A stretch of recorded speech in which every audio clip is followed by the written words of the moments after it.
एक दौर था जब भारत को सोने की चिड़िया कहते थे। एक दौर था जब भारत को सोने की चिड़िया कहते थे। कैद कर लिया इस चिड़िया को वो शिकारी अंग्रेज कहलाते थे। कुतर कुतर कर सारे पंख अधमरा कर छोड़ा था। कुतर कुतर कर सारे पंख अधमरा कर छोड़ा था। सांसें चल रही थी बस ताकत से, अब रिश्ता पुराना था। कहते हैं कि हिम्मत से बढ़कर दुनिया में और कुछ नहीं होता।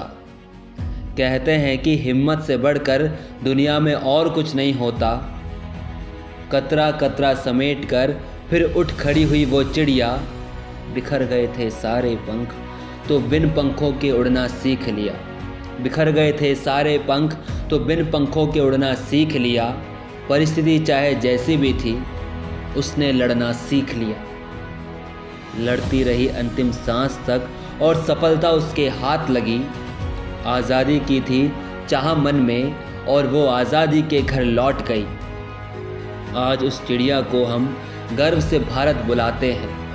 आज उस चिड़िया को हम गर्व से भारत बुलाते हैं और सीना गदगद हो जाता है जब हम भारतीय कहलाते हैं।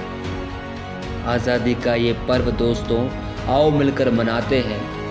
चाहे रहे हम अमेरिका या लंदन, भारत को आगे बढ़ाते हैं।